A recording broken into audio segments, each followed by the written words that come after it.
The rain had been falling all afternoon, a steady tapping against the wide bay windows of the Ashby house like impatient fingers drumming for attention.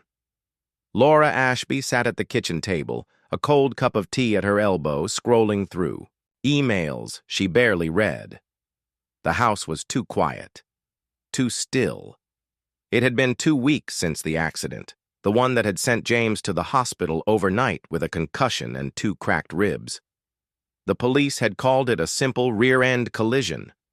But it wasn't the accident that had left Laura sleepless. It was the text message she had found on James's phone while he was unconscious.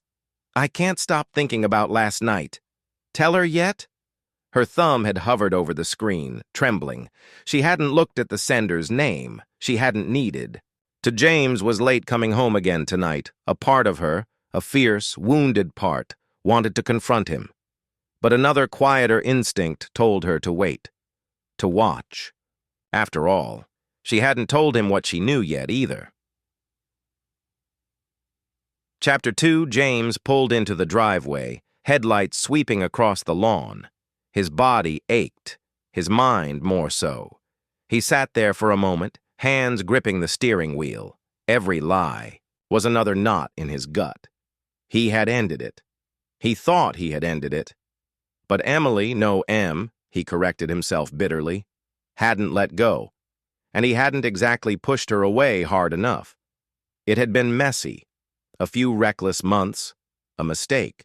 Laura deserved better. God, she deserved better. When he finally stepped inside, he found her at the sink. Back to him, sleeves rolled to her elbows. There was something deliberate in the way she rinsed the same plate over and over. "Hey," he said, voice hoarse. "Sorry. I'm late. Got caught up at the office." She didn't turn, just nodded. The lie hung there, heavy between them. James's mind raced. Did she know? Could she tell? The secrets felt like oil slicks under his feet, ready to send him crashing down. Chapter 3. The next day, Laura met her sister, Marcy, for coffee downtown. The city was gray, people bustling by under umbrellas. "You need to hire someone," Marcy said, blunt as always. "A private investigator. You deserve to know." Laura stirred her latte, staring at the foam. "I already know," she whispered. Marcy leaned back, eyes narrowing. "Then what are you waiting for? Pack his shit. Change the locks." Laura looked up, her eyes damp but fierce. "It's not that simple. We have 17 years, a mortgage, a life," and he threw it away. "Maybe." Laura swallowed. "But maybe I did too. Somehow. A little. I don't know." Marcy scoffed but said nothing. They both knew how messy real betrayal could be. Chapter 4. That evening, James found the envelope on the bed. Inside was a single photograph, a grainy image of him and Emily, their bodies too close, their faces far too tender. No note, no accusation. Just the undeniable evidence of his failure. He sat on the edge of the bed, head in his hands. His mind screamed at him to fix it, but the part of him that could fix things, apologize, mean it, rebuild, felt broken beyond repair. Downstairs, he heard Laura moving through the house, her footsteps purposeful. There was a clinking of glass. Wine, probably. Maybe he should go down. Maybe he should say everything, spill the rotted truth out onto the floor between them. But would it even matter? Could words mend what actions had shattered? He stayed seated, listening to the sounds of her in another room, feeling the distance stretch. Chapter 5. Weeks later, a body was found near the old quarry outside town. It wasn't Emily's, but for a moment James was sure it would be. He had ignored her increasingly frantic calls and texts after Laura found out, severing ties with the cruelty of a drowning man who couldn't afford to save anyone else. Still, rumors circulated. Emily had left town. Some said she went back to her ex-husband, others that she'd vanished altogether. Laura watched the news with a blank face, sipping her wine. James couldn't tell if her silence was forgiveness or something colder, more permanent. At night, they slept side by side, but might as well have been continents apart. Sometimes Laura would roll toward him in her sleep, her hand brushing his, and for a moment he would think, maybe. But in the mornings, she was all edges again. Final chapter, Splinter-In. The fall, Laura took a new job at a law firm in the city. She told James she needed a fresh start. She didn't say he was or wasn't part of it. On her last morning before the commute started, they stood together on the porch. The air smelled like wood smoke and the coming cold. "I'm not asking you to stay," Laura said, voice low. "I'm not asking you to go either." James nodded, helpless. The choice was his. The burden, too. Inside the house, boxes waited, half-packed, decisions deferred. When Laura kissed him goodbye, it was careful, like touching a splinter to see if it would hurt. It did. But he let her go anyway. End. Laura didn't move out right away. She said it made more sense to transition slowly, as if they were dismantling a piece of furniture, not a marriage. Some days James would come home and find her working in the dining room, the table strewn with legal files and takeout cartons. Other nights, he wouldn't see her at all. Just a ghostly impression of her on the couch, a half-drunk glass of wine abandoned on the side table. They barely spoke, but when they did, the conversations were laced with strange civility. Overly polite, formal. It was almost worse than the fighting he had expected. He noticed the small changes first. Laura started locking the door to her office. Her phone was always face down. She smiled at messages he couldn't see. He told himself he had no right to ask. He had forfeited that right, and yet suspicion, that old disease, gnawed at him.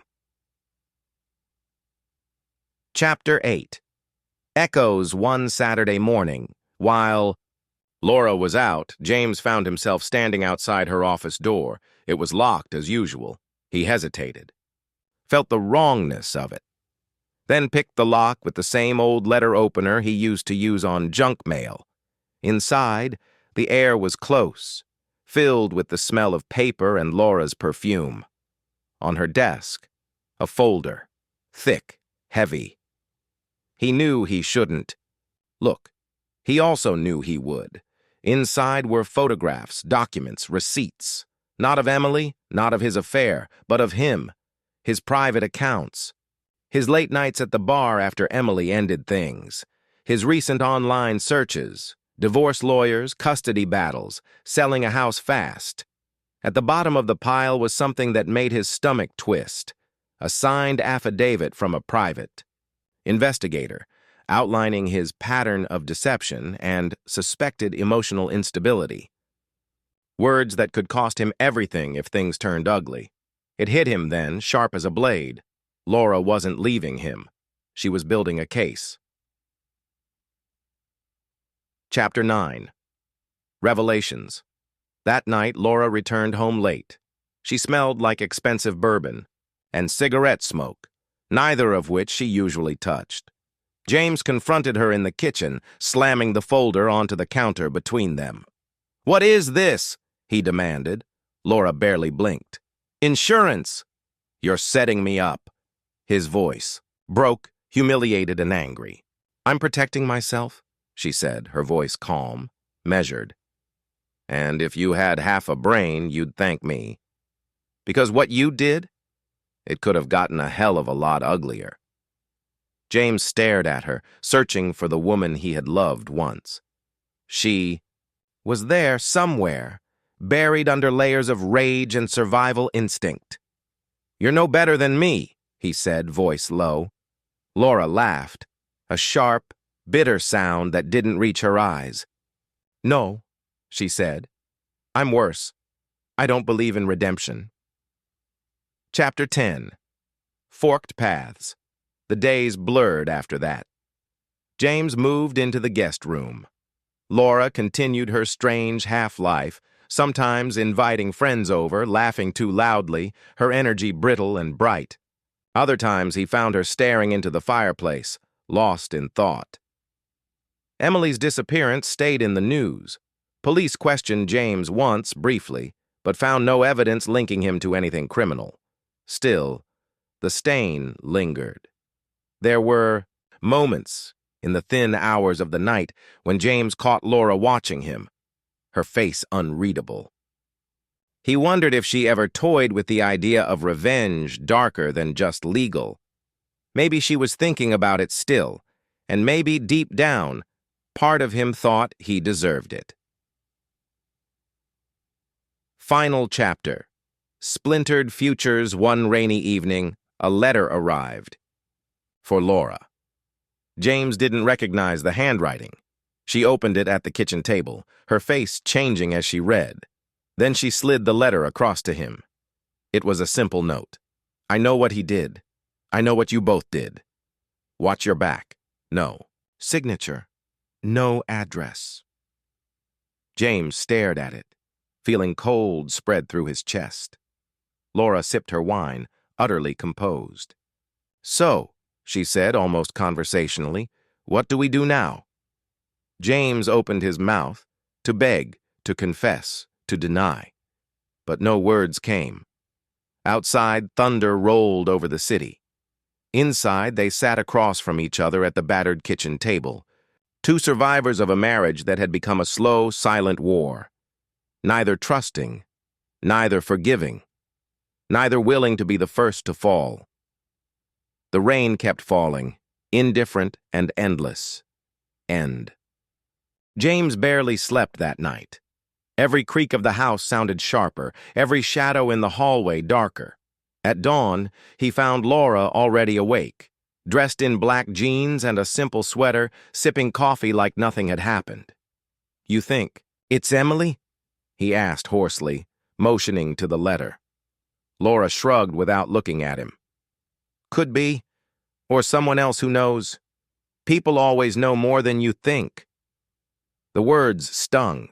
He wanted to lash out, to tell her she wasn't innocent, either. But the truth stuck in his throat.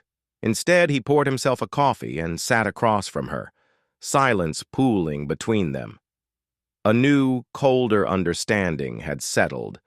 Whatever life they'd had before, whatever they thought could be salvaged, was already ashes. Now it was survival. Chapter 12. Collateral Damage. That afternoon, James met Alan, a co-worker and one of the few people he still trusted, at a bar downtown. Alan listened quietly while James skirted around the full truth, mentioning only marital issues and trouble with someone from the past. At one point, Alan leaned in. "You sure you're safe?" he asked. James blinked. "Safe?" Alan looked uncomfortable. "Just, look. Not to stir the pot, but people are talking at work. Someone's been asking questions about you, about your habits, your finances." James's stomach twisted. Laura. Or whoever sent the letter. Alan hesitated, then added, "You need to cover your ass, man. If she's coming for blood, you better decide if you're gonna fight back." James left the bar feeling more hunted than ever. Chapter 13.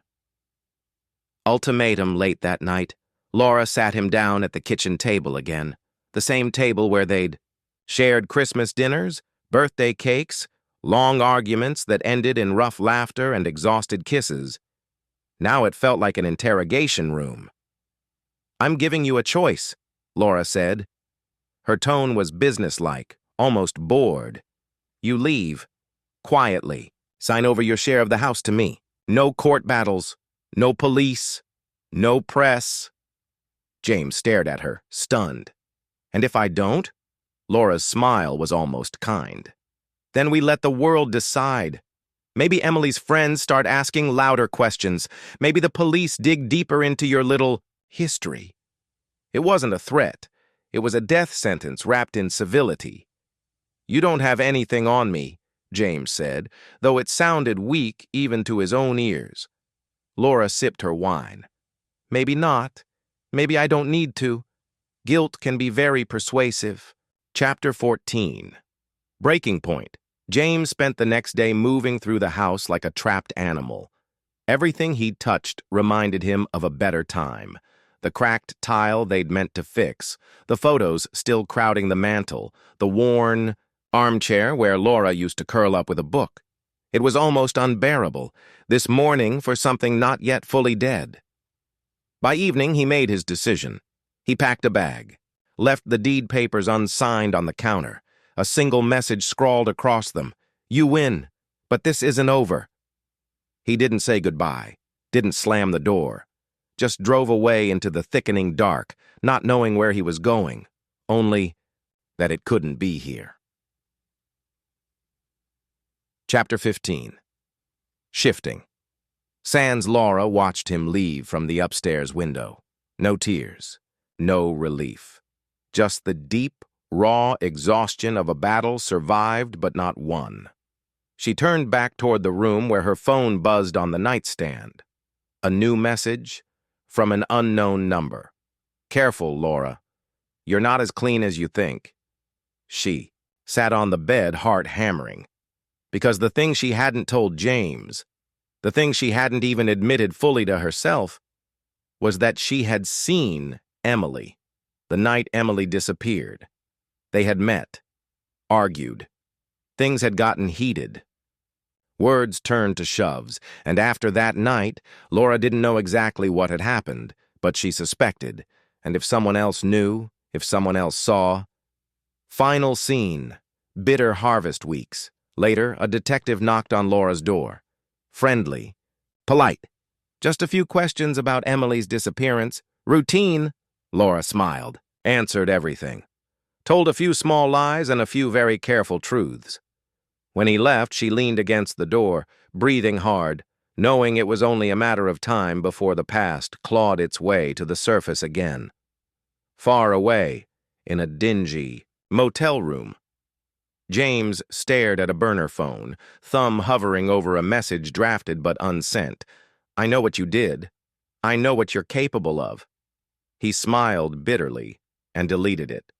They were both guilty, in different ways, both haunted, both free for now but never safe. The story was over and just beginning. End. Yes, let's continue. I'll write a 1 year later epilogue, staying in the same style. Close third person, bittersweet, a little suspenseful, still open-ended, leaving the characters twisted in each other's gravity. Epilogue. A year later, the sky was a flat, brutal gray the morning James returned to the city. He parked a few blocks from the old house, though he knew he wouldn't go near it. Not really. He just needed to see it. Needed to prove to himself it was still there, that everything he had burned down hadn't somehow erased the place itself. From a distance, the house looked unchanged. The same sagging porch, the same ivy creeping up the brickwork. But something felt different too, tighter, sharper, as if the house itself had absorbed the war between them and was holding its breath, waiting for the next blow. Across the street, he spotted a silver car he didn't recognize. Tinted windows, idling. Watching, James didn't linger. He turned away, disappearing into the wet crush of the city, coat pulled tight against the cold. Laura, meanwhile, sat inside her new office at Ashby Legal Services, a boutique law firm she had opened 6 months ago. She stared at the neat stack of paperwork in front of her, the clean glow of her laptop screen. She had built a new life, respectable, admired, feared by some. And if the foundations felt a little shaky, well, that was between her and her conscience. She wore a simple silver ring now, no wedding band, a symbol, maybe, of what she had shed. Still, she hadn't escaped entirely. Twice that month, she'd found anonymous letters slipped under her office door. Once, someone had keyed her car. Little things, but she felt their weight pressing against her ribs every time she stepped into shadow. Maybe it was James. Maybe it was someone else. Maybe it was her own guilt breathing down her neck. It didn't matter. The past never really went away. It just changed shape. That night, Laura closed the office late, the streets outside glistening with rain. As she locked the door, she caught a glimpse of a man across the street, standing too still, head bowed, as if waiting for something. Her breath caught. It wasn't James. She was almost certain, but she didn't wait to find out. Laura got in her car, turned the key with trembling hands, and drove into the dark. Behind her, the figure watched, waited, and slowly disappeared into the mist. The end.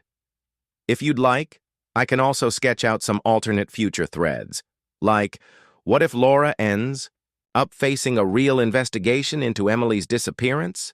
What if James gets dragged into a revenge plot against Laura? Or a more psychological take, where neither can escape the other, even from across years? 2 days after Laura saw the man outside her office, a package arrived. No return address, no stamps, hand-delivered. Inside, a single flash drive and a note typed in all caps. "Everything you buried comes back eventually." Laura stared at it for a long time before plugging the drive into her laptop, heart hammering. A video loaded, grainy, shaky footage of the quarry, of 2 women, herself and Emily, arguing near the rocky edge. The timestamp: the night Emily disappeared. Laura swallowed. Hard. She remembered that fight. Remembered Emily shoving her. Remembered shoving back. But the camera angle made it look worse. Much worse. In the video, Emily slipped, fell hard, got back up furious, charging toward Laura, and then the video cut off abruptly. It wasn't definitive proof of guilt, but it was enough to ruin her. Someone had been watching them that night. Someone still was. Chapter 2. An unlikely ally, James, got the call 3 days later. An unknown number. Laura's voice, raw and tight. "I need your help." For a moment, he thought. He misheard. After everything, after all the careful destruction they had wrought on each other, she still turned to him. Maybe because underneath it all, he was the only one who knew the full truth. He almost hung up. Almost told her to rot in the mess she'd made, but something inside him, anger, guilt, love, or just morbid loyalty, made him stay on the line. "Tell me everything," he said finally, voice cold. Laura exhaled shakily, and for the first time in a long time, her voice cracked. "I think someone's framing me for Emily's death." Chapter 3. Old scars. They met in a dingy diner outside the city limits. James noticed immediately how much Laura had changed. Sharper edges, quieter anger, a woman living on borrowed time. Laura slid the flash drive across the table. He watched the video, silent, jaw tightening. "You didn't kill her," he said finally, almost to himself. Laura flinched. "Not on purpose." James leaned back, eyes narrowing. "Is there a body?" Laura hesitated. "Too long, I don't know," she said. "I left." She was still standing. "You're sure?" Laura nodded, but he could see the uncertainty flickering under her skin. James rubbed his face, exhausted already. "Who else knows?" Laura shook her head. "Whoever filmed that? Maybe more." They sat in silence, the rain ticking against the windows. Finally, James asked the only question that mattered. "What do you want from me?" Laura's smile was almost painful to look at. "I want you to help me find out who's coming for us." Chapter 4. The hunt begins. The next week blurred into a grim partnership. James tracked down old friends of Emily's, ex-boyfriends, co-workers. Laura dug through her law firm's files, searching for any clients who might have held a grudge. Everywhere. They turned. They found shadows. People who knew pieces of their sins. People who wanted revenge. People who wouldn't care whether Laura was guilty or not. They'd happily destroy her either way. And under it all, the question neither of them said out loud. Could they really trust each other? Or were they just using each other one last time before everything collapsed? Chapter 5. The Grave One. Cold evening, they received another package. Coordinates. James and Laura drove out together, across old roads lined with skeletal trees, into the dark belly of nowhere. At the end of a narrow dirt track, they found a shallow grave, freshly disturbed. James grabbed a shovel from the trunk. Laura stood back, arms wrapped around herself, teeth chattering. With cold or fear, he couldn't tell. He dug. 6 feet down, he hit something solid, canvas, heavy, human-shaped. Laura turned away, gagging. James stared down at the bundle, heart hammering. He didn't open it. Didn't need to. Somewhere. Nearby, just beyond the ring of their headlights, someone was watching, waiting. James stood at the edge of the grave, mud slick on his hands, heart pounding in his ears. Laura was a few feet back, arms wrapped tight around herself, her breath little white ghosts in the cold. "You should look," James said roughly. Laura shook, her head, face pale. "I can't." "You need to know," he said, not angry, just tired. He crouched, peeled back a corner of the canvas, just enough to see a glimpse. A pale hand, curled and bloated, the fingernails cracked. It could have been Emily, or it could have been someone else entirely. James covered the body again. Something inside him twisted, the old sickness of guilt mixing with fresh dread. "Someone planted this," he said. "Someone wants you to find it." Laura stared at him, her voice shaking. "Wants us to find it." He realized then, whatever was happening, they were both targets now. Chapter 7. Fracture Lines. They drove back in silence. Laura gripped the steering wheel like she might snap it in half. James kept glancing into the rearview mirror, half expecting headlights to flare up behind them. Someone following? No one did. The house was dark when they arrived. Too dark. Laura tensed as they stepped inside. The usual smells, old wood, stale coffee, worn paper, were wrong somehow. Tilted, like the house itself was holding its breath. James found the first sign in the kitchen, the fridge magnets rearranged into a message. "You can't bury everything, Laura." Saw it and swayed a little. James caught her elbow before she could fall. "Who's doing this?" she whispered, voice raw. He didn't answer, because he didn't know. Because some dark, ugly part of him wondered if this was what they both deserved. Chapter 8. Breaking point at 2 a.m., James found Laura sitting on the living room floor, her back against the wall, an open bottle of whiskey beside her. "You should sleep," he said. Laura laughed. A thin, broken sound. "What's the point?" James sank down across from her, his back hitting the opposite wall. They stared at each other across the dark space, the old, ruined battlefield of their marriage stretching between them. After a long moment, Laura said, "Did you ever love me?" James didn't flinch. "Yeah." She nodded, unsurprised. "Me too." The silence after that was heavier than anything the grave could have held. James almost reached for her hand. Almost. But some things, once shattered, don't fit back together, no matter how much you bleed trying. Chapter 9. A New Name In. The morning, another letter arrived, this time with a single word typed in bold. Nathan. Laura stared at it, frowning. "Nathan who?"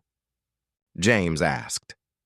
Laura was already moving, digging through old papers, old memories. Finally, she pulled out an old manila file, one from a case she'd worked before her own firm when she was still a junior associate. "Nathan Cole," she said. "He was a client, accused of assaulting a coworker. Swore up and down he was innocent. I buried him in court. Used everything I could find. Crushed him. James frowned. And Emily? Laura hesitated. Emily was his girlfriend. The pieces clicked. Together, sharp and fast. Nathan blamed you for ruining his life, James said. Blamed Emily too, maybe. Laura nodded, eyes wide, haunted. James rubbed his jaw, thinking. If Nathan's behind this, he's not just after revenge.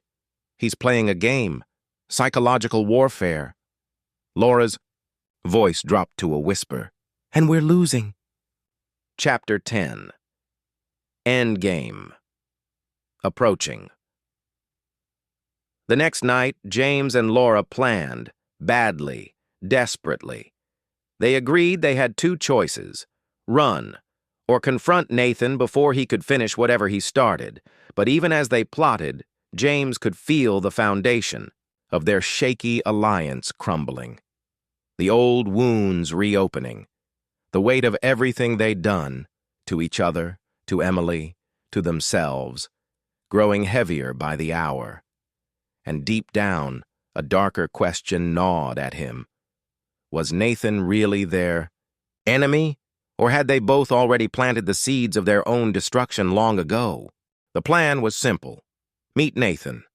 Cut a deal if they could. Bury him if they couldn't. But nothing between Laura and James had ever been simple.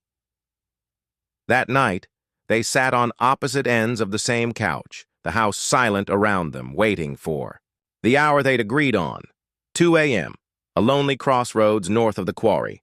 James drank a beer without tasting it. Laura kept her arms wrapped around herself like armor. Every so often their eyes met, small collisions, brief and wordless, so much unspoken, regret, blame, something tender and ruined. I keep thinking, Laura said quietly, about the last time Emily and I talked. James didn't move. Laura stared at her hands. We weren't fighting about you, not really. She was scared. She said someone was following her. James frowned. Nathan? I thought so, Laura said. But what if it was someone else? The thought lingered between them like smoke, because if Nathan wasn't the only threat, if Emily's death was more complicated than they believed, then tonight could be a trap inside a trap, and they were walking straight into it. Chapter 12. Crossroads. They parked the car just off the deserted road. No streetlights. No other vehicles. The night smelled of wet dirt and something older, sourer, like rotting leaves. Laura clutched the burner phone Nathan had texted earlier. Come alone. Bring the drive. James carried the drive in his jacket pocket, heavy as a loaded gun. They waited. At exactly 2:05 a.m., headlights flared in the distance. A black SUV crawled toward them, tires crackling on the gravel. James felt Laura tense beside him. Stay here, he said. No, Laura said flatly. The SUV stopped a dozen yards away. The driver's door opened. A figure stepped out. Tall, thin, a man, in a dark jacket and jeans. Nathan. Laura's breath hitched. Fear, recognition, maybe even pity. James felt none of that. Only the cold, sharp awareness that everything was about to break. Nathan raised his hands, palms outward. Easy, he called across the dark. James stepped forward, Laura at his side. You wanted the drive, James said. Nathan smiled, a small, sad thing. I wanted the truth. James pulled the flash drive from his pocket, held it up. Nathan's eyes gleamed. That's not the only thing I want. What else? Laura asked, voice steady. Nathan's smile widened, and in it, James saw something unhinged. I want you both to pay, Nathan said simply. Chapter 13. Everything breaks before James could move. A second figure appeared from behind the SUV. A woman. Blonde hair, slender. For a moment, Laura staggered back like she'd seen a ghost, because it wasn't just anyone. It was Emily. Alive. Breathing. Older. Harder. But unmistakable. Laura's mouth worked silently. "But you—" Emily's voice was low, roughened by time. "You left me there.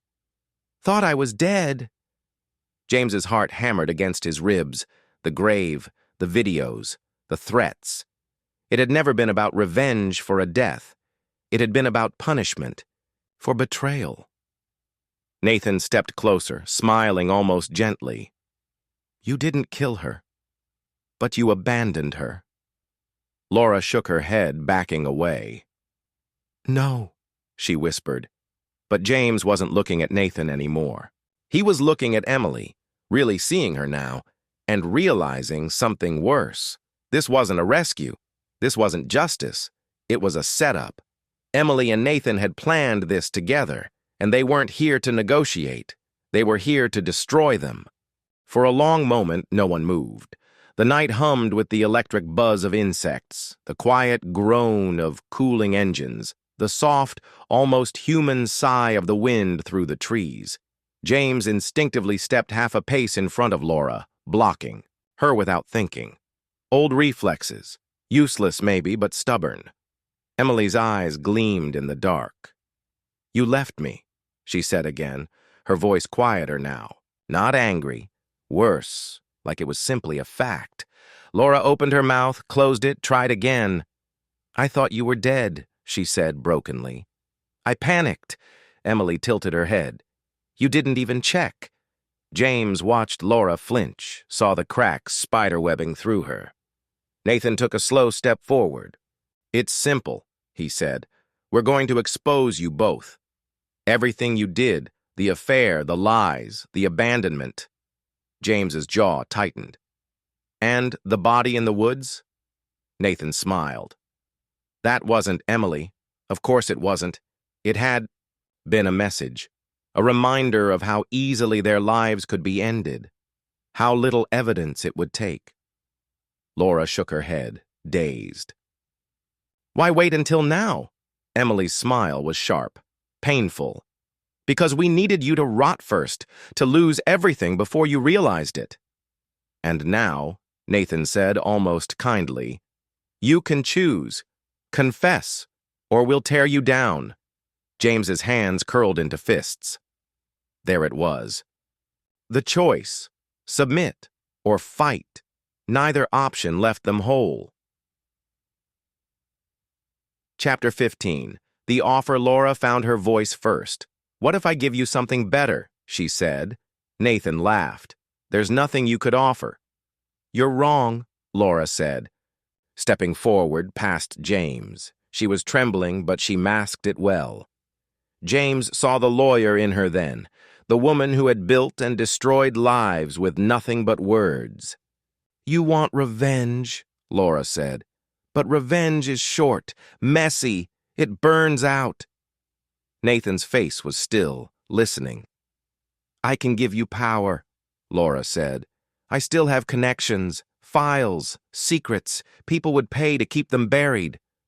Emily crossed her arms. "You think you can buy your way out?" "No," Laura said. "I think I can trade." For a second, there was a flicker of something in Emily's face. Uncertainty, maybe. Doubt. James caught it. Pressed it. "You don't care about justice," he said to Emily, voice low. "You just want to win." Emily's mouth twitched. Almost a smile. "Does it matter?" she said softly. Chapter 16. Bargains.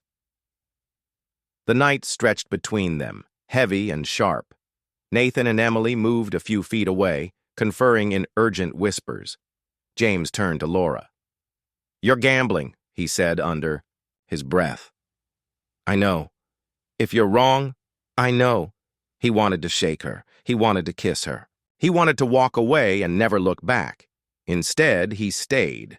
Because if nothing else, they had always been good at surviving together, even if it destroyed them.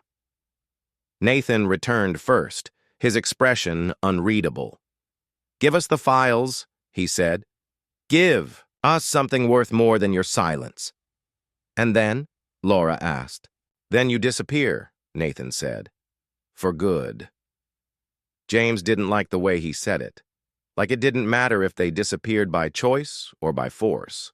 Still, it was a door. A slim, bloody door out of this mess.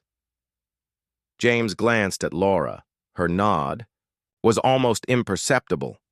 "Deal," she said. But even as she said it, even as James felt the smallest flicker of hope ignite in his chest, he saw the glint in Emily's eyes. It wasn't over. It was just beginning. James locked the door out of instinct, but he knew locks wouldn't save them now. Laura went straight to the study, pulling open drawers, rifling through old case files, USB sticks, folders with names and crimes she hadn't thought about in years. "We have to give them something," she said, voice tight. "Something real." James hovered near the window, watching the driveway, waiting for the inevitable black SUV to reappear, waiting for the next blow. "What about Evan Greer?" he asked finally. "You still have the evidence from that settlement?" Laura froze. "That could ruin him," she said. "Exactly." She stared at the file in her hand, knuckles white. It would be easy. Clean. A neat betrayal of a stranger instead of themselves. James could almost see the path opening up. Hand over Greer's secrets. Disappear into the shadows. Start over. Together. Maybe if there was anything left to salvage. But then Laura said, "And after that? You think they'll let us go?" He didn't answer, because he didn't believe it either.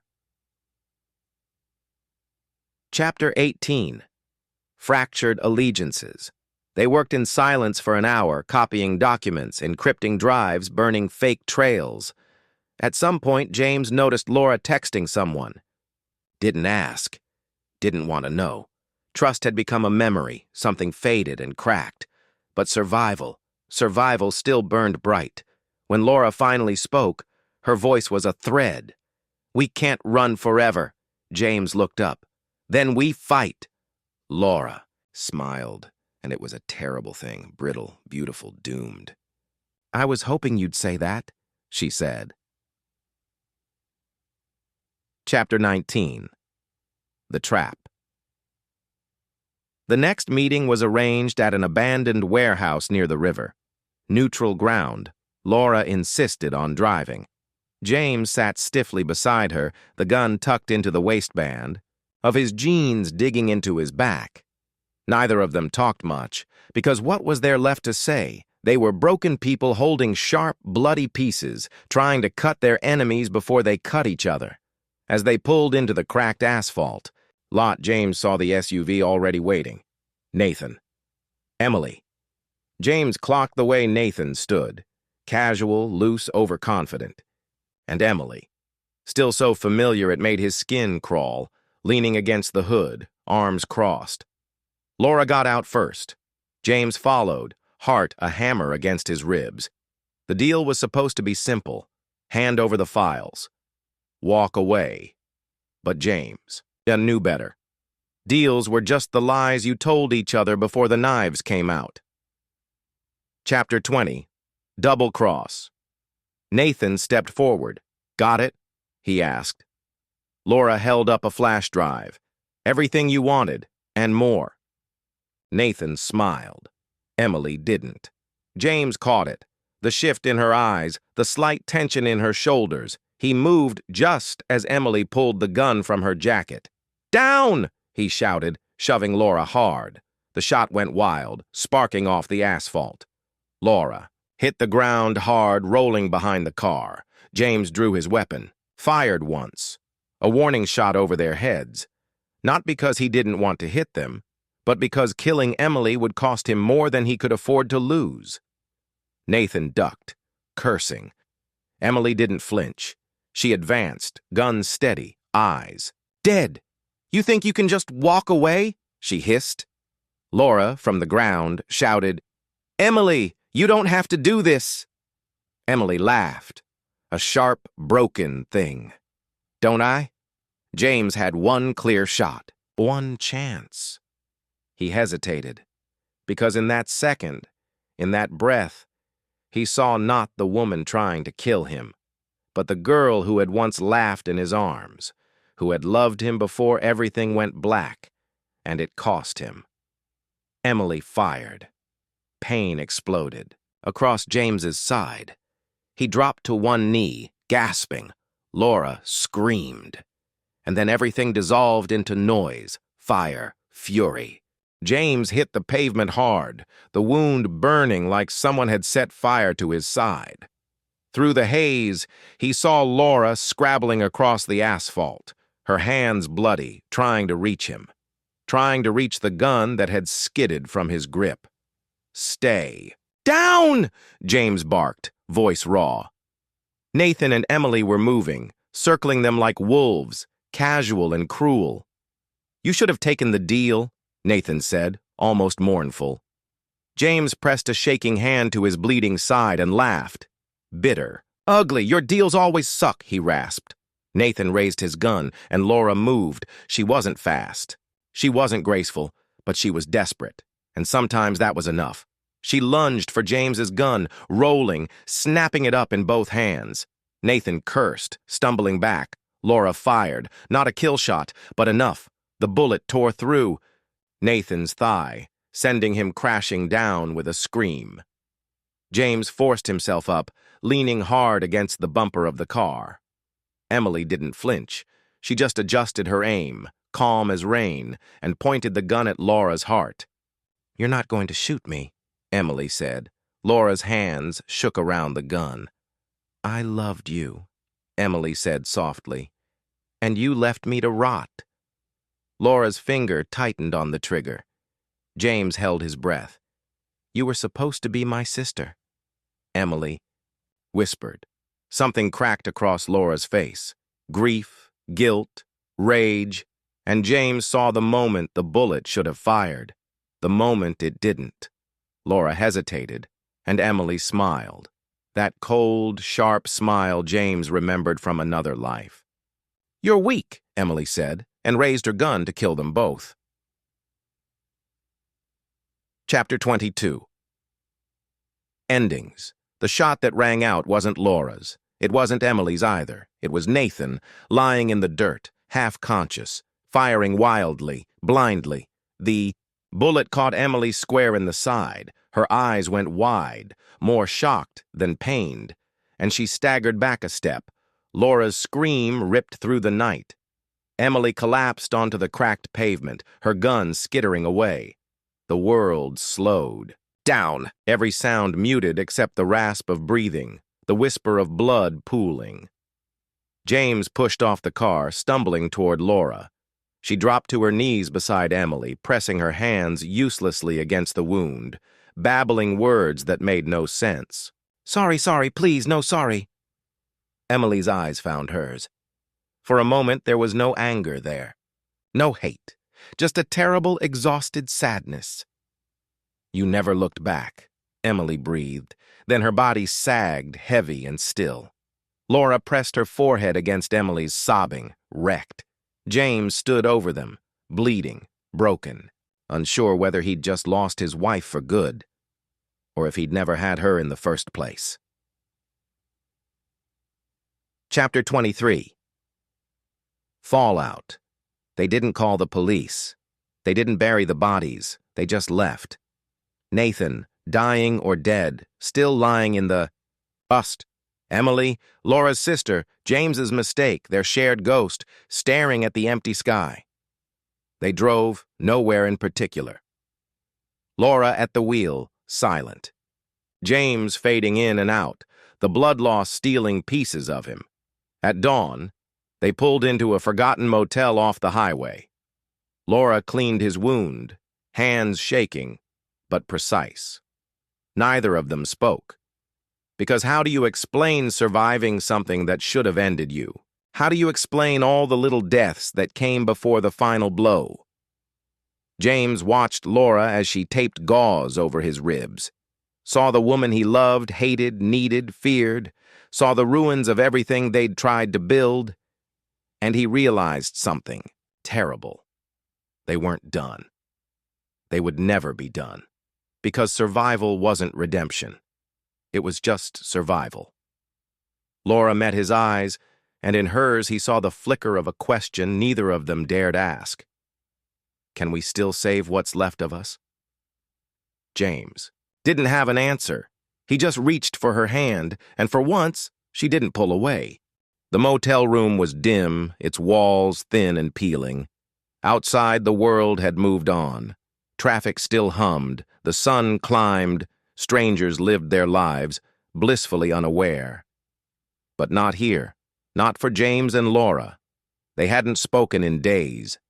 He sat at the small table by the window, staring out at the hazy morning sky, watching the cars go by. He hadn't told her yet, but he was getting used to the quiet pain in his ribs.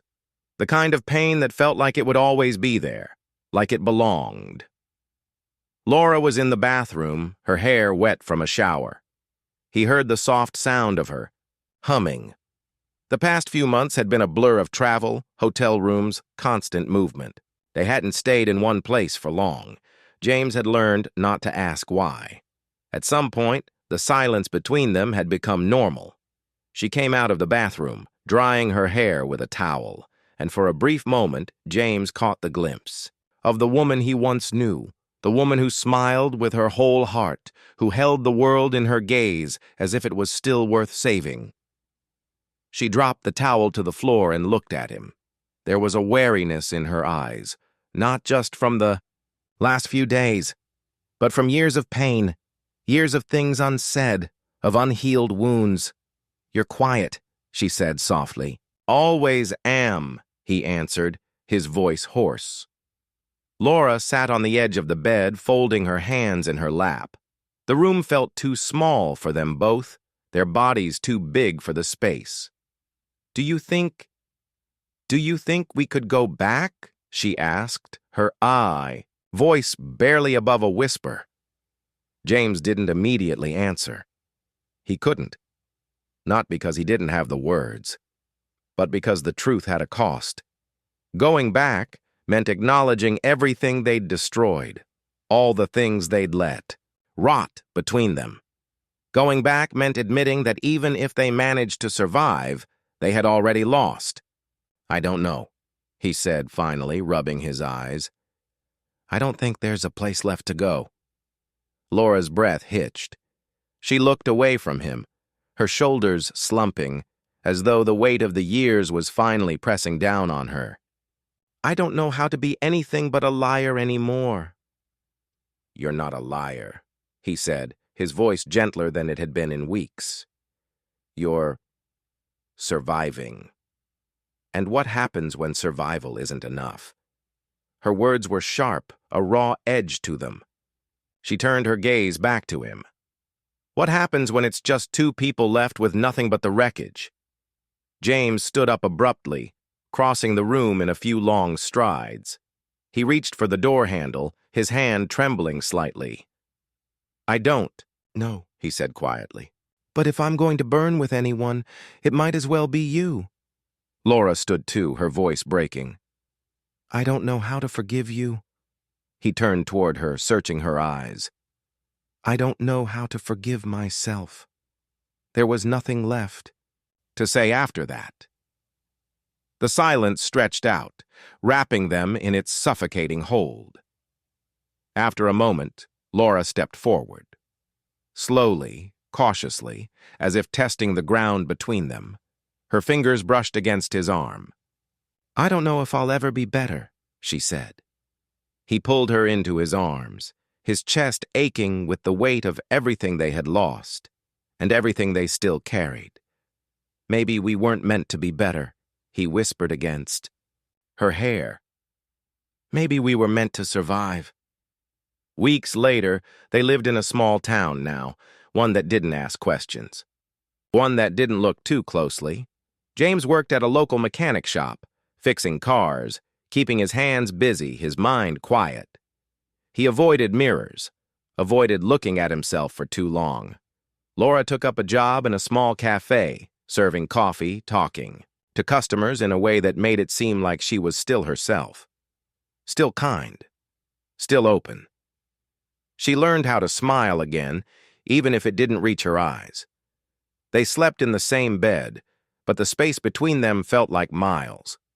Their conversations were few, their moments of intimacy rare and cautious. Neither of them knew how to rebuild what had been broken.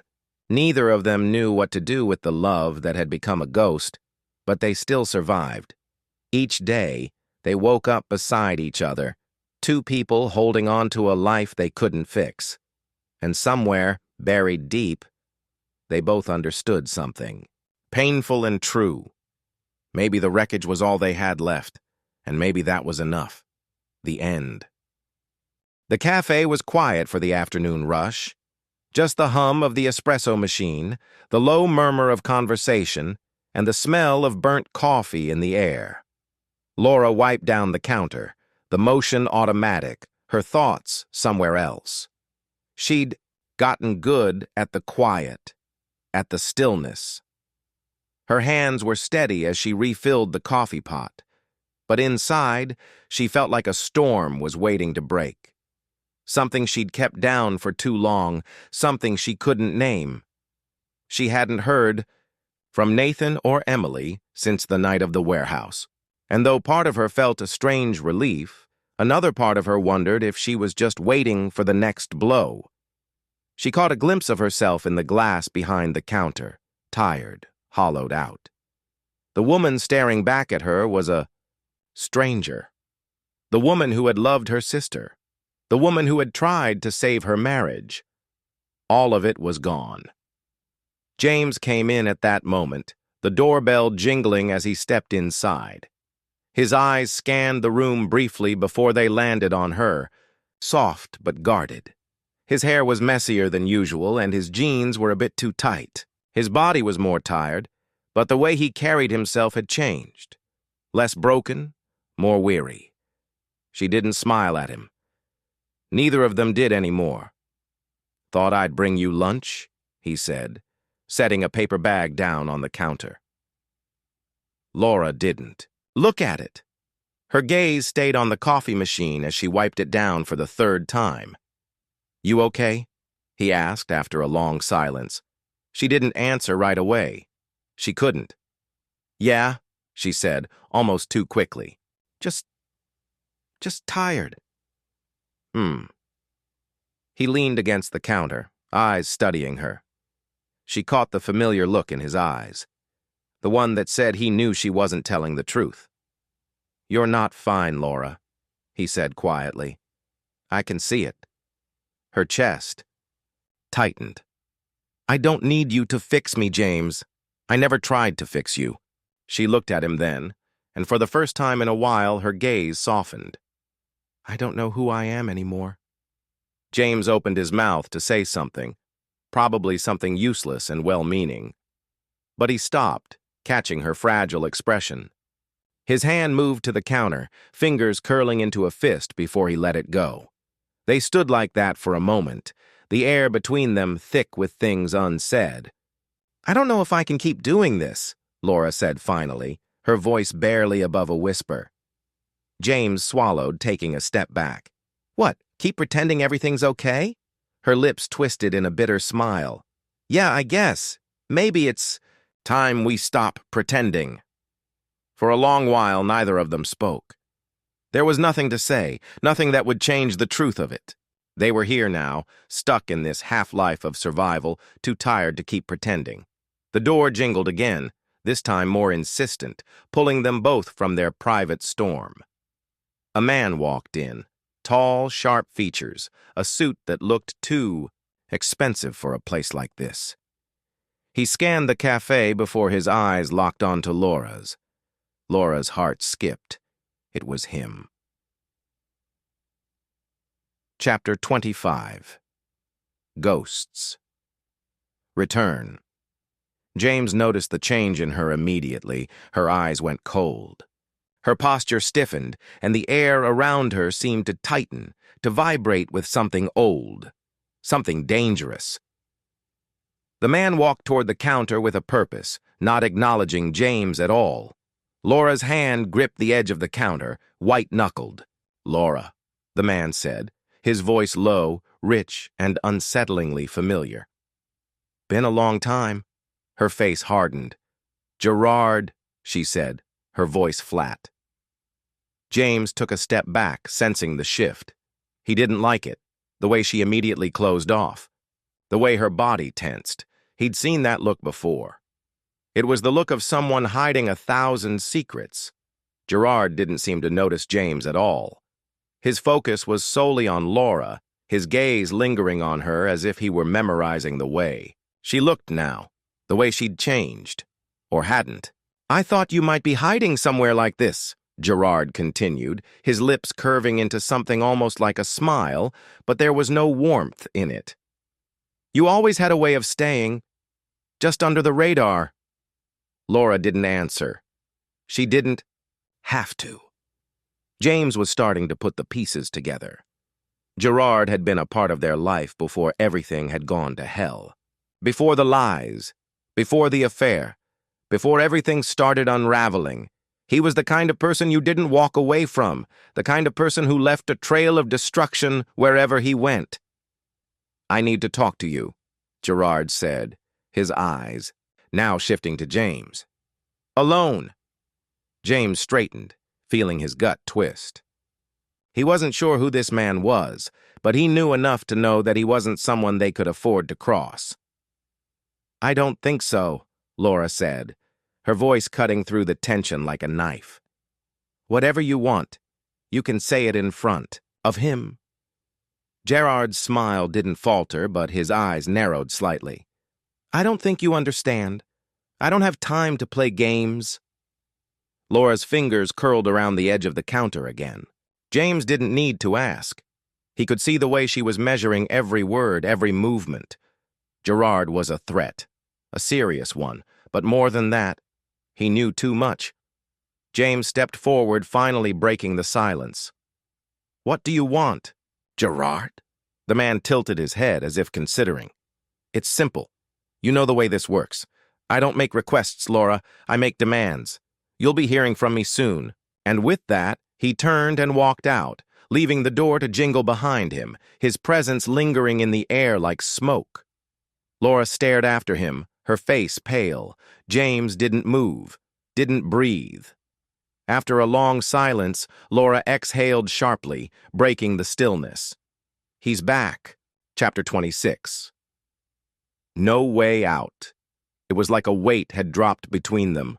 Gerard's presence, his return, had thrown everything into chaos once again. They couldn't outrun their past. They couldn't outrun him. And worse, it seemed like Laura knew exactly what he was here for. James didn't have to ask. It was always the same thing with people like Gerard.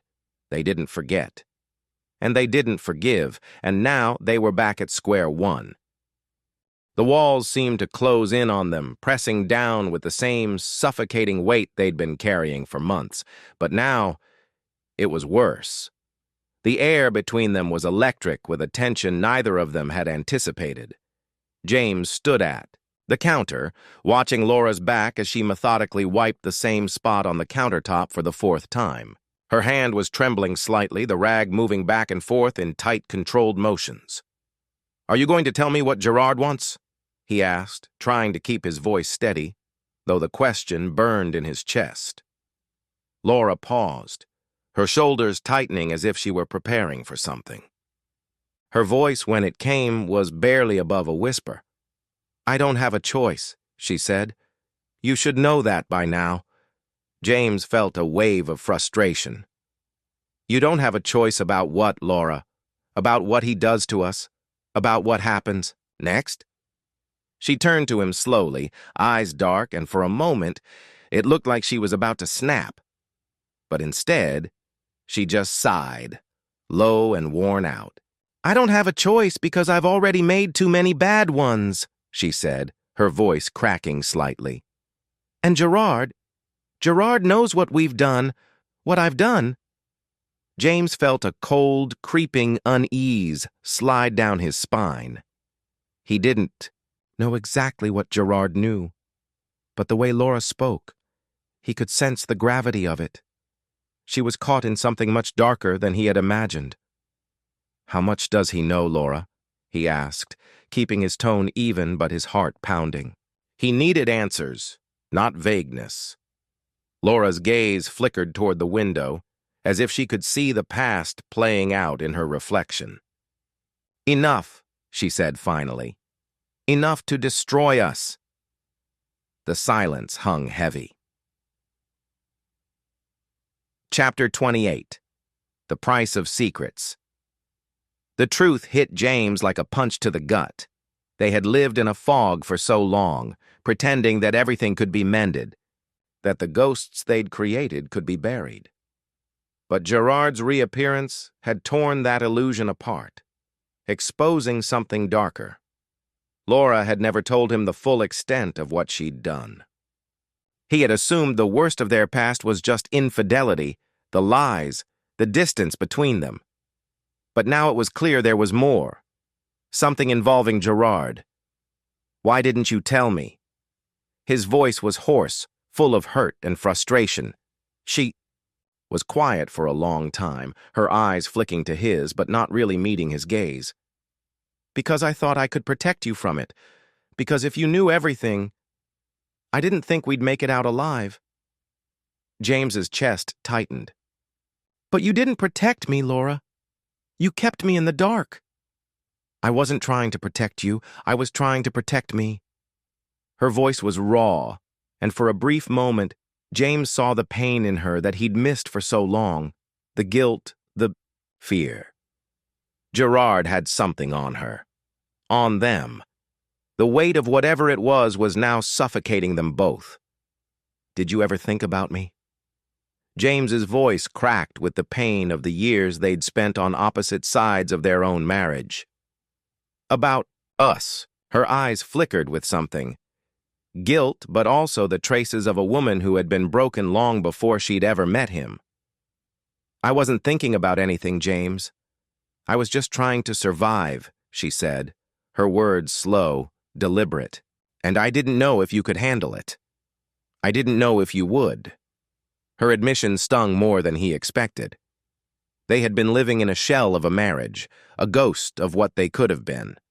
James realized now just how much he had overlooked, how much had been hidden in plain sight, not just from him, but from her as well.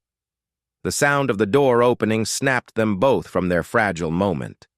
Gerard stood in the doorway again, his shadow stretching across the room like a dark omen. Laura's body went rigid, a visceral reaction James could see even from where he stood. "I need to talk to you," Gerard said, his voice quiet but commanding. James didn't move. He wouldn't let Laura face him alone again, not like this. "No," James said firmly, stepping toward Gerard. "Not this time." Gerard's lips curved slightly, in amusement. "And what are you going to do, James? Tell me to leave again?" He took a slow step forward, as if daring James to challenge him. "You're not in control here." Laura's eyes darted between them, panic rising in her chest. "James," she said, her voice tight, almost pleading, "please don't do this." But James wasn't listening. The sharp edge of betrayal still hung in the air, but now it was laced with something else. A desperate need for agency, to not feel like he was always following in someone else's shadow. To take control, if only for a moment. "I'm not going to let him walk over us anymore," James said, his voice growing more confident as he spoke. "You don't get to do this, Gerard." Gerard smiled, a slow, dangerous curve of his lips. "It's already done, James. You've been out of your depth from the beginning." And with that, Gerard pulled something from his coat, a small envelope. He tossed it on the counter in front of Laura, the heavy thud of it too loud in the silence. "Consider this your warning," Gerard said coldly. "You can either accept it, or I'll make sure it's much worse." Laura reached for the envelope, her hands shaking as she tore it open. Inside was a single photograph. It was of James, his back, taken from a distance, but the image was unmistakable. The photograph from the night they almost died. Her heart sank. She knew exactly what this meant. Gerard had been watching them, watching everything, and now he had proof of something far worse than anything they had imagined. Chapter 29. The reckoning Laura slammed the photo back on the counter, her voice trembling with fury. "You've been following us. You've been watching everything." Gerard's smile never wavered. "You think this is new? I told you, Laura, I don't forget. I always know where you are."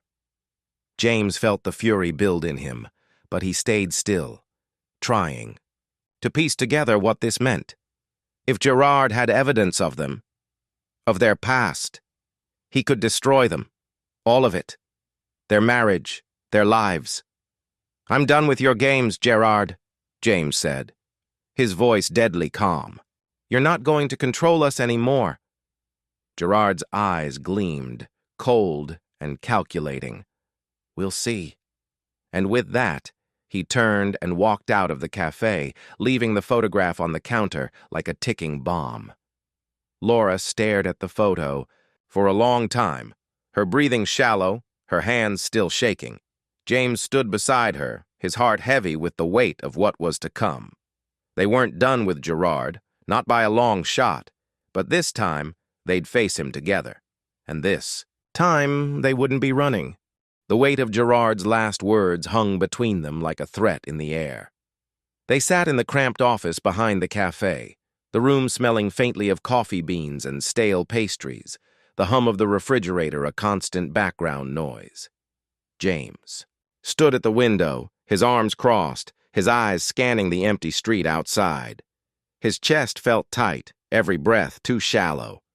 He couldn't escape the feeling that their lives were careening towards something they couldn't control. Laura sat across from him, her hands clasped tightly in her lap, her face pale.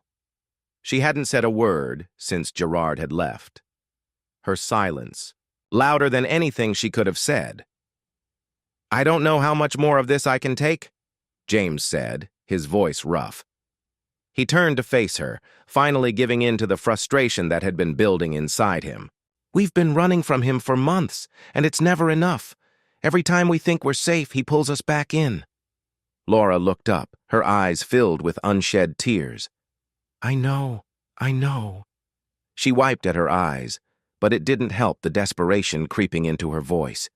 "But this is different. This time I think he's serious." "You think?" James shook his head, feeling the anger rise within him again. "He's always been serious.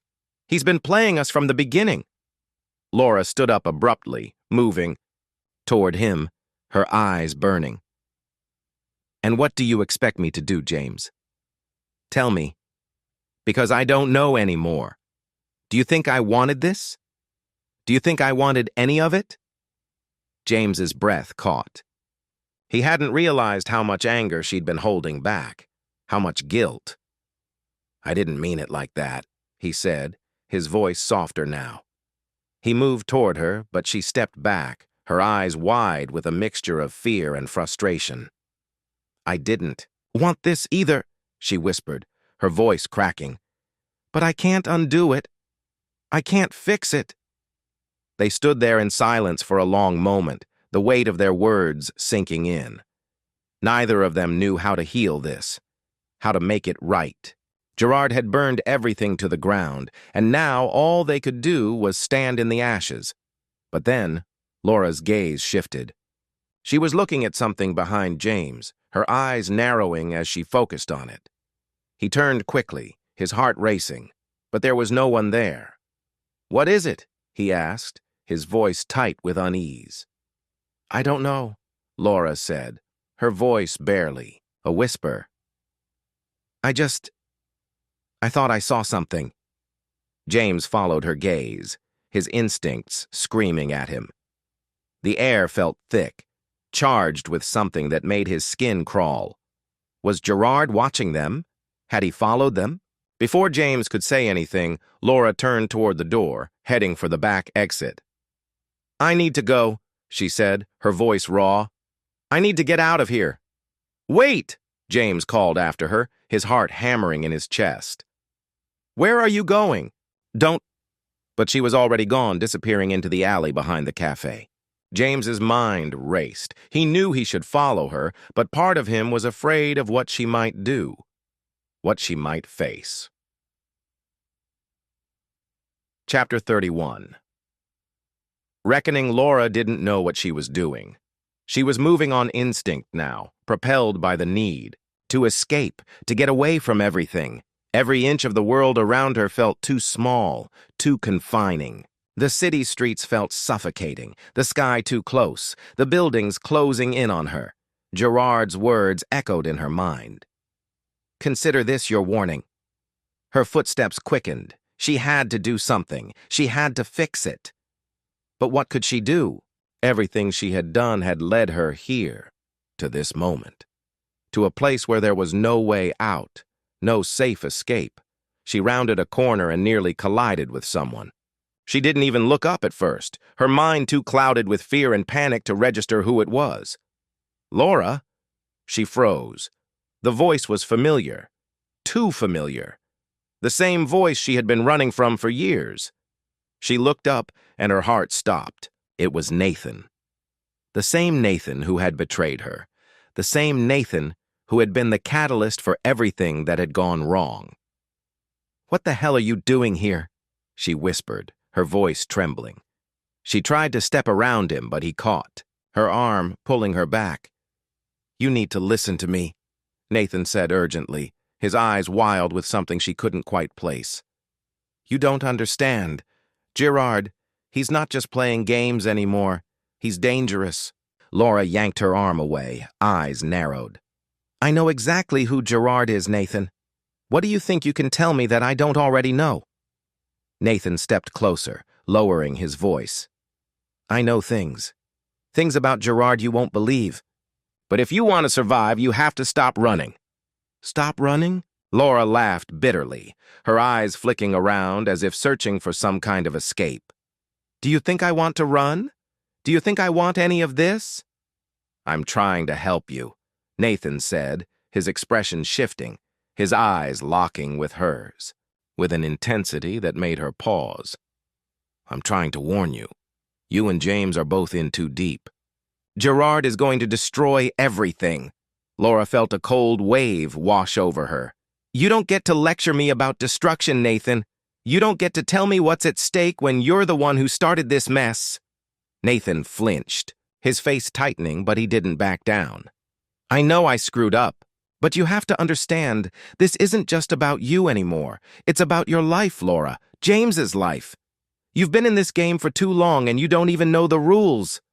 Her heart was racing, the sharp pang of betrayal still, fresh.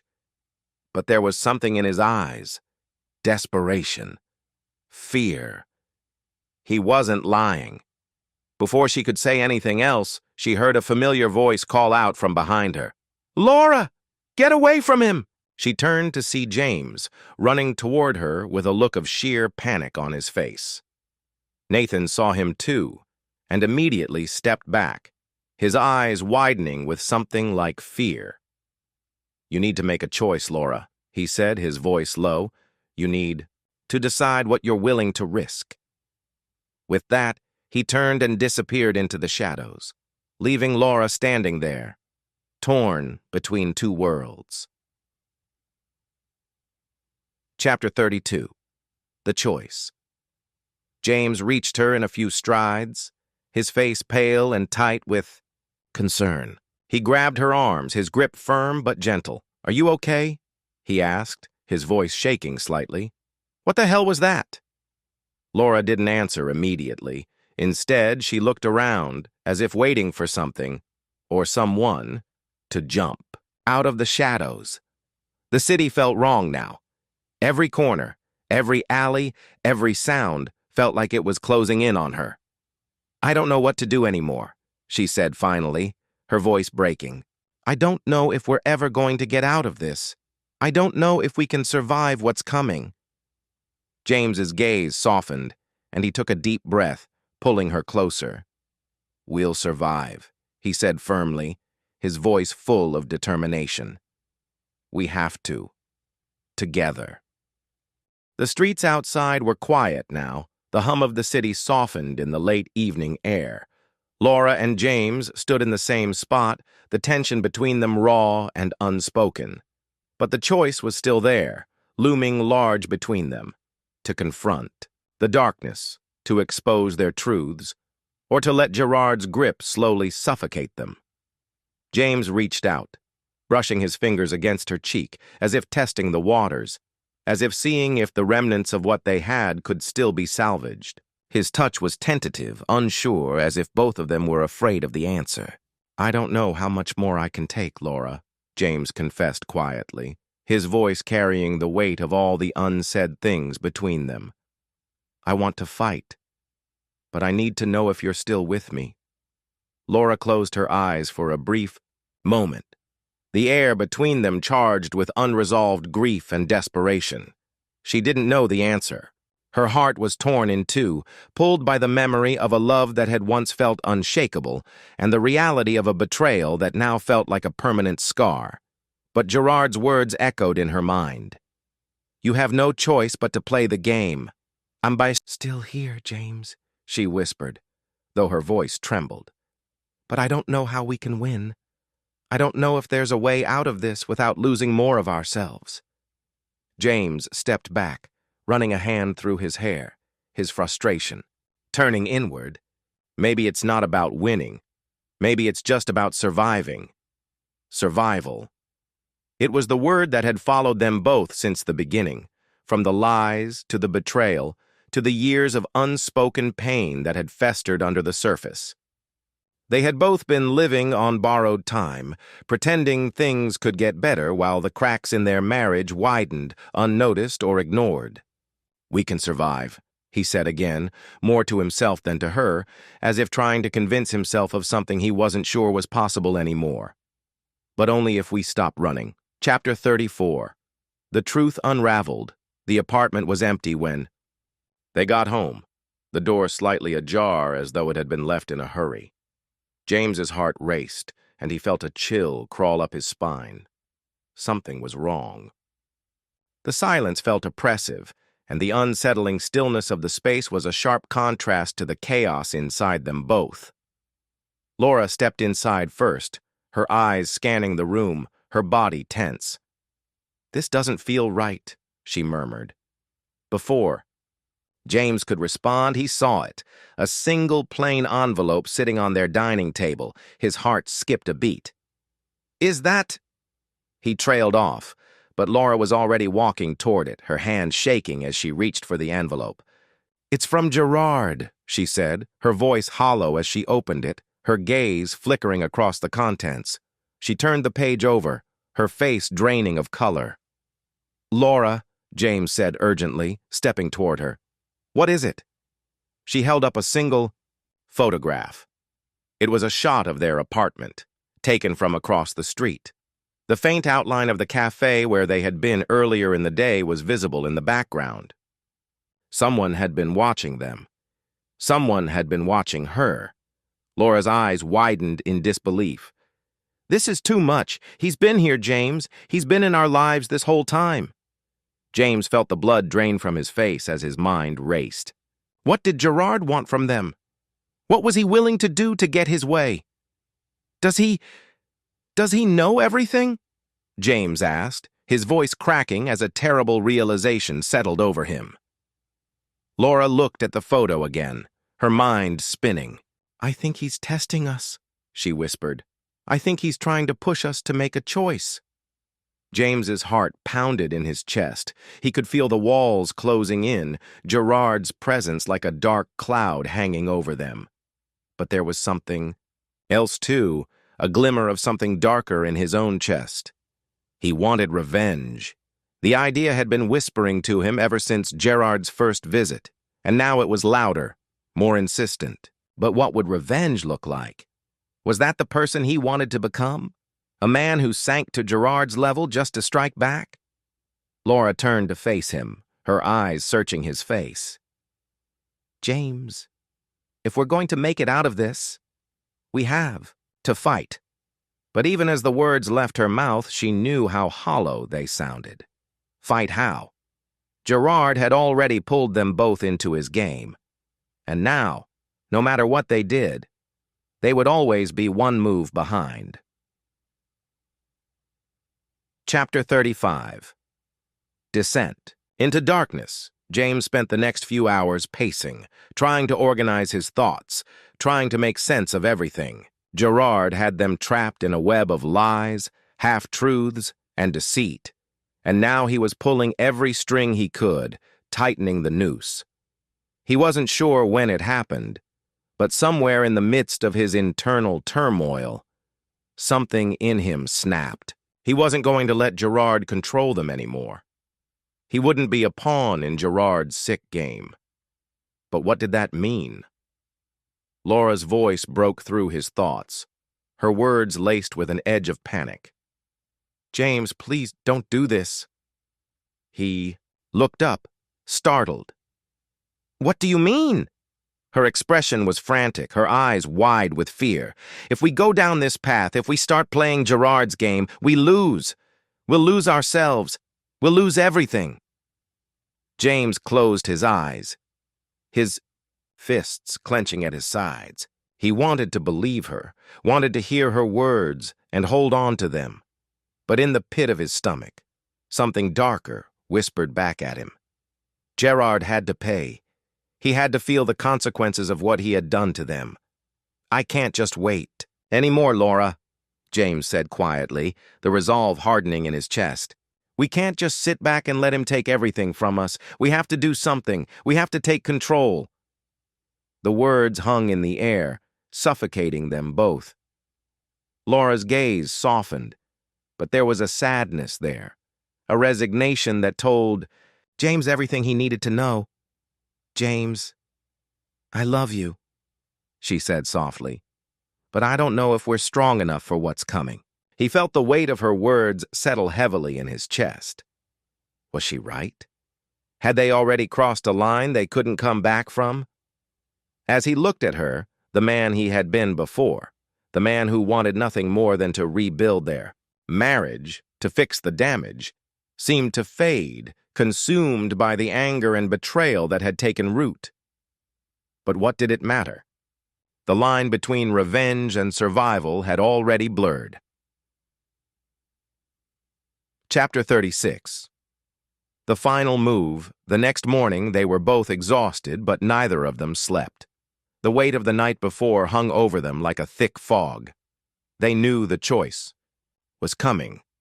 Gerard was going to push them further, make them choose a side, but neither of them was ready for what would come next. As they left the apartment, the air was thick with the uncertainty of everything that lay ahead. And as they reached the street, they both stopped. Because just across the street, standing at the cafe, was Gerard. And this time, he wasn't smiling.